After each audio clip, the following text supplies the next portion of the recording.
Good morning, friends. Welcome back to Astrology Today and Tarot. My name is Mel Rose. This is the Tarot portion and the second half of my daily astrology vlog, which you can check out on my other channel, Astrology Today with Mel Rose. Over there, you'll find a description of the day's astrology as I have spelled it out here. Here, I'll discuss the tarot card that sits on the side of the page. Then I'll play another card that, in the context of today's astrology, may give us something more to think about. So, let's get into it. The card that currently sits on the side of the page is the Two of Coins.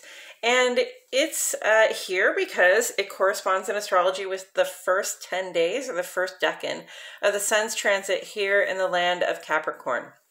Capricorn is an earth sign, and pentacles or coins in tarot represent earth element symbolism. And earth element symbolism really relates back to the physical resources that we have in our life. That includes our bodies, it includes, the stuff that we rely on, like the house over our heads, the car that we drive, the food we eat, the clothes we wear, all the material things of our lives. And then also, what do we use to get those material things? Well, we use money, okay? So it relates back to our financial well-being, and our financial well-being often relates back to the work we're willing to do with that physical body we have. So that's the whole vibe of earth element symbolism. How do you take care of your physical resources, and how do you grow them in a way that builds security and strength for you over the long term?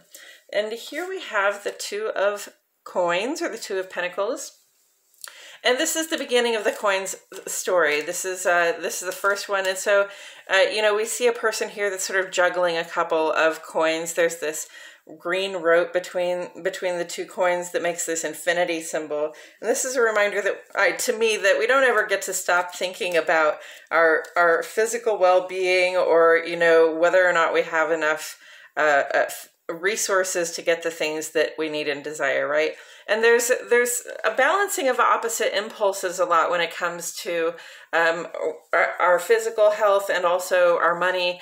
And that has to do with, sort of getting what you want versus getting what you need, or getting what you'd like to get versus getting what you can, So, it's a balancing game at work. And sometimes, we have to deal with some rapid changes. Sometimes, no matter how well we plan with our physical resources, stuff comes up and we have to spend outside of our budget. We have to do more than we thought we were going to have to do with those physical resources. And so it's just sort of a constant back and forth that way. And I notice the water here in the background always, how it's got very sort of wavy, sea-like conditions, and the water always speaks to the emotions for me. So, it reminds me that sometimes, when we're struggling with our physical resources, if we don't know that we have enough to pay our bills or to get the stuff that we need, then the emotions can run high, right? And conversely, when we have enough of everything we need, our emotions don't seem to run as high. We seem to feel a little bit more at ease with ourselves and as though things will be okay. And so, just remember that in managing your physical health, and also in managing your financial resources, your physical resources, it helps to have a calm state of mind when you're thinking about it. Okay, if you take a very anxious and upset attitude toward money when you are approaching trying to balance things out, then it's not likely that you're going to make the best decisions, right? We don't make the best decisions necessarily when we are overjoyed or overwhelmed emotionally. Okay, so let's try to keep a calm mental focus when it comes to balancing out that stuff we want versus the stuff we need, or balancing out how we get, what we need in light of what we have to do right now with our physical resources, right? And with that said, I'm going to turn this over, King of Wands. And really quick, I want to wish you a happy Christmas. We celebrate solstice and Christmas here at our house. And I did a little discussion on the other vlog about this today, about how it is that we come to sort of do both pagan and Christian, and also just sort of U.S. American culturally traditional celebrations around here. So, tune into that if you're interested to know how we come across both of those approaches at once, or why we don't discuss other approaches as well, because certainly there are other celebrations and traditions out there at this time of year, and I appreciate and respect those traditions as well. I'm just not of them, and so I'm not going to try to speak to them or speak, for the people who celebrate them. So happy Christmas to you all. Today is the day that either we celebrate the birth of the sun or we celebrate the rebirth of the sun, right? And in either case, it is appropriate to be appreciative, to be optimistic, to be happy about that. There is optimism on the page today. Partially in terms of all these 4 planets being Capricorn, while the moon has moved into Aquarius with Saturn. So that's two signs on our page right next to each other that are both ruled by Saturn. And between them, there are 4, 5, 6 of the planets that we observe in those 2 planets ruled by Saturn. So it's a very Saturn vibe right now, which Capricorn is really very much about initiating work, initiating plans to build structure and strength in our lives, to build things that have value. Whereas, and that's very 2 of Pentacles, like, I'm just getting started, but I think I have a good idea what I can do with this, right?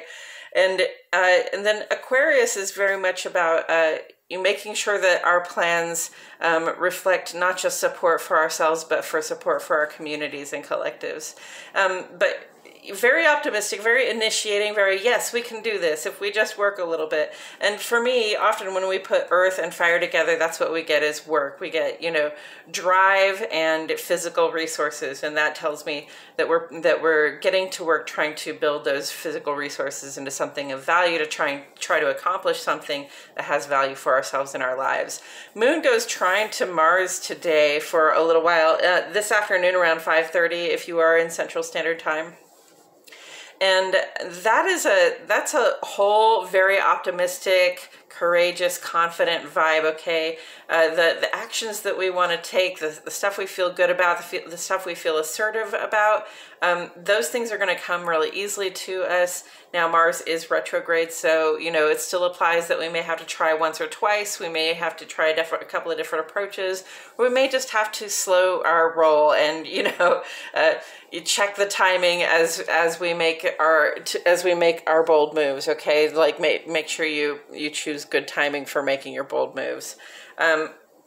But that doesn't mean just to not make your bold moves either. Our bold moves at this time are really kind of auspicious and blessed. So that's a great vibe for today.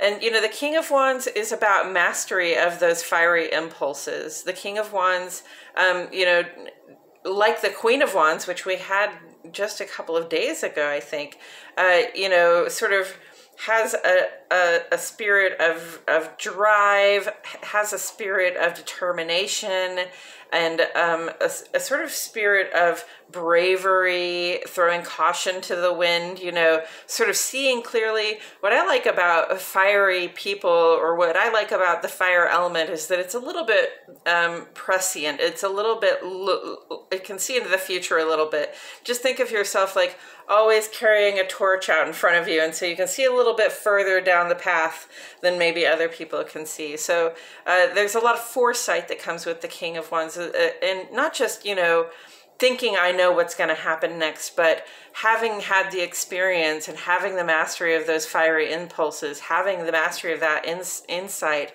and that drive, that determination to get somewhere, then their foresight really works for them. They know what to believe of their senses and what not to believe.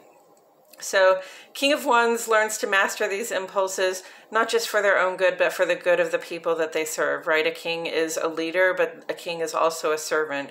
And a king is a representative of a collective of people, okay? So that brings me back to this moon in Aquarius today. The Aquarius brings us sort of up and out of our homes, no navel gazing. We are out there making friends, seeking allies, collaborating with people to see to the security of our communities and our collectives, our larger outer life groups of people, okay?